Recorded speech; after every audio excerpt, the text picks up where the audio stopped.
रात के 2 बजे थे। आकाश अपने नए किराए के कमरे में नींद से अचानक जाग गया। कमरे की एक पुरानी दीवार में गहरी दरार थी जो हर रात उसे घूरती सी लगती। उस वक्त छत के पंखे की आवाज अचानक बंद हो गई और कमरे में एक अजीब गहरा सन्नाटा छा गया।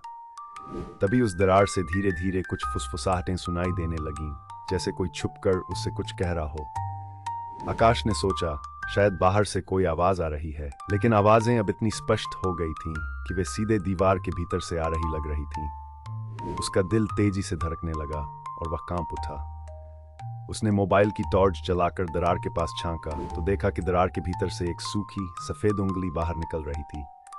आकाश डर के मारे पीछे हट गया, लेकिन दरार अचानक और चौड़ी होने लगी। उंगली के बाद एक चेहरा दिखाई दिया, बिल्कुल वैसा ही चेहरा जैसा आकाश का था, पर उसकी आंखें गहरी, काली और खाली थीं। वह चेहरा धीरे धीरे मुस्कुराया और बोला, अब मेरी बारी है। अगले ही पल दीवार से वह साया बाहर निकल आया और आकाश को जोर से खींचते हुए दीवार के अंदर खींच लिया। कमरे में फिर सन्नाटा छा गया, लेकिन अब दीवार के पीछे एक और सांस चल रही थी और आकाश की जगह कोई और था।